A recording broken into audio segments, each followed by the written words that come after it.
y por qué el carbono es malo, ¿cierto? Porque han tratado de demonizar al carbono. ¿Es tan malo el carbono? ¿Y qué es esta huella de carbono? Bueno, primero que nada, cuando hablan de huella de carbono se refiere al CO2, ¿no es cierto? Ujú. Entonces, es otro elemento de confusión. Entonces, todos estamos, cada vez que tú prendes el auto, estamos dejando una huella de carbono. Cada vez que andas en bus, en transporte público, estás dejando una huella de carbono en avión, que si va en barco. Bueno, es tan absurdo como si yo te preguntara a ti, pues, Carlos, si tú para alinear tu ensalada le pones cloro en vez de sal, o si tienes sed, te tomas un vaso de hidrógeno en vez de tomar un vaso de agua. Entonces, Alexandra Ocasio-Cortez te diría con toda sensatez, oiga, pero Ujú. si el agua tiene hidrógeno y la sal es cloruro de sodio, o sea, tiene cloro, entonces usted está tomando cloro. Así es estúpido. Resulta que el carbono que se refiere al CO2, el CO2 es una molécula de 3 átomos, dos de oxígeno, una de carbono, es un gas en estado natural y como comportamiento químico y físico, termodinámico, por donde lo quieras ver, y también como molécula que absorbe calor, no tiene nada que ver con un átomo, que es un elemento de la tabla periódica, que tiene otro peso atómico y tiene un comportamiento físico y químico totalmente distinto a un gas, ¿no es cierto? Son dos cosas totalmente distintas. Distinta. Es Ujú. como decirte, Carlos es igual a Cristian porque los dos empiezan con C. Claro, Entonces piensan igual, son iguales, se visten igual y son mellizos. Ese nivel de absurdo. claro, claro.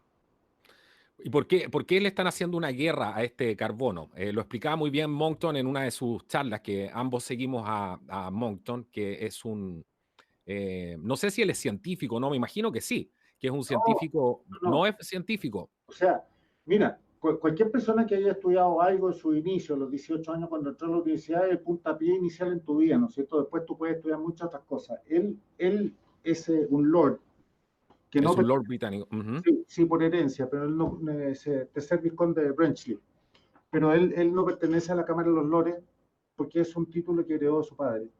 Y él estudió periodismo, pero él Mira, es un genio de las matemáticas, después estudió matemáticas antiguas, cómo resolvían en la época de Mesopotamia los problemas matemáticos estructurales. ¿Te fijas? Es un genio. Este gallo inventó un puzzle matemático y ofreció 10 millones de dólares el que fuera capaz de resolverlo.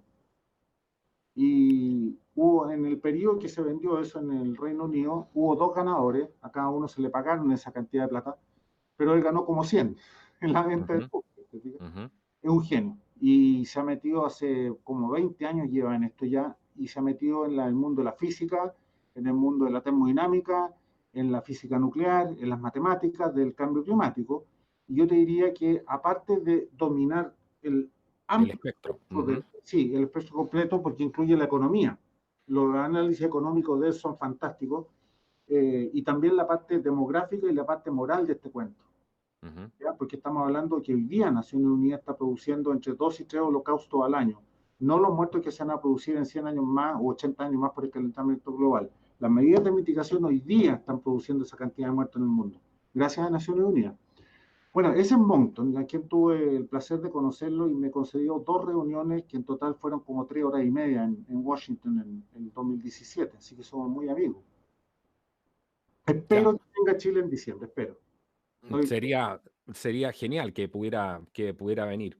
no, ese Y gallo que, está en un estadio nacional. O sea, bueno, él es uno de los mayores detractores del tema del cambio climático. Él expone toda esta agenda. Él habla que aquí efectivamente lo que hay es marxismo detrás de esto y que esto no es más que una excusa para hacerse con el control de este, para poder justamente construir este gobierno global. Es una de las más grandes excusas. Y él también habla algo que me parece muy interesante, que él dice que detrás de todo esto, de esta agenda del cambio climático, está el financiamiento que necesitaría el gobierno global mediante la aplicación de una serie de impuestos que están relacionados a esto, porque finalmente esto es un negocio, es lisillanamente un negocio, ¿no, Douglas? bueno, es un negocio con un fin muy específico, ¿no es cierto? El Ujú. gobierno global dirigido por Naciones Unidas, eso lo han dicho ellos mismos, la repartición igualitaria de la riqueza a nivel planetario también. ¿Te suena conocido a qué ideología pertenece eso?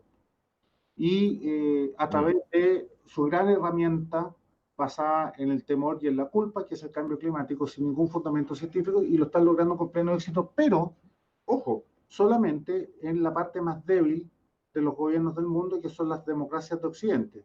Es donde entra el comunismo, el socialismo y el marxismo como cuchillo en la mantequilla. Porque esto tú lo vas a predicar, al igual que el feminismo o el homosexualismo como una virtud. Anda a Medio Oriente a predicar eso del cambio climático, a ver cómo te va.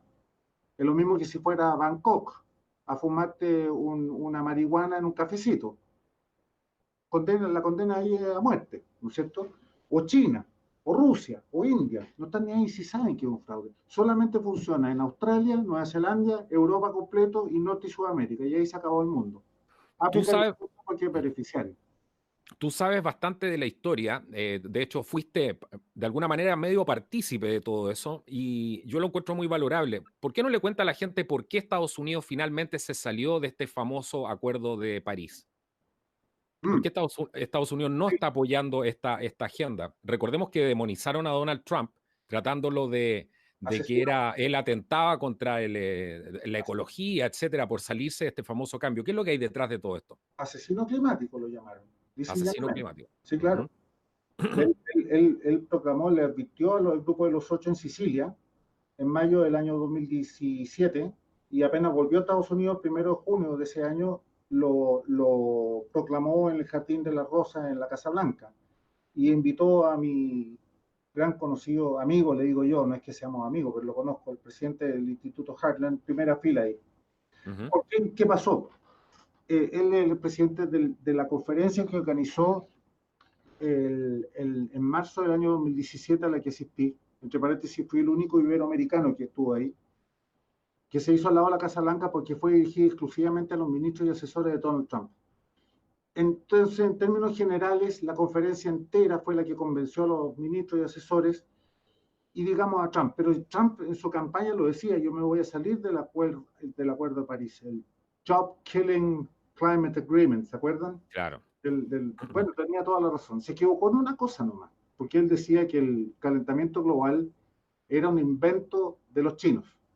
Ujú, No, perdón, era un fraude inventado por los chinos. Bueno, se equivocó en el 50%, porque no era un fraude, pero fue inventado por un norteamericano en el año 57, pero con fines científicos. Los chinos ujú, se aprovecharon de eso. Bueno, el asunto es que dentro de esa conferencia hubo un discurso que yo te diría que fue la gota que rebasó el vaso, de un señor que se llama Jay Lear, que nos dijo el discurso a nosotros los presentes antes de ir a mostrárselo al presidente, o al día siguiente o al lunes siguiente, no, eso no tengo forma de saberlo, pero una de las cosas que decía eran las cuatro causales por las cuales Estados Unidos tenía que salirse mandatoriamente del Acuerdo de París. Y yo le propongo a cualquier persona de sentido común que quiera proteger los intereses de su país, mínimo, básico, que diga si no hubiera hecho lo mismo. Y estas ujú. son las cuatro causales. El Acuerdo de París, en relación a Estados Unidos, exigía la firma de Estados Unidos porque de ahí se iban a obtener los mayores recursos para salvar al planeta del Armagedón.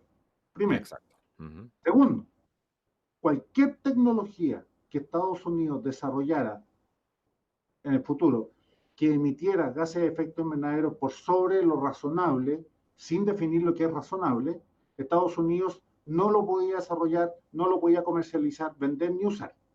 Tercero, cualquier tecnología que Estados Unidos desarrollara que emitiera menos gases de efecto invernadero que lo razonable, nuevamente no define lo que es razonable, Estados Unidos no solamente tenía que desarrollarlo, fabricarlo, sino que distribuirlo en todo el mundo gratuitamente.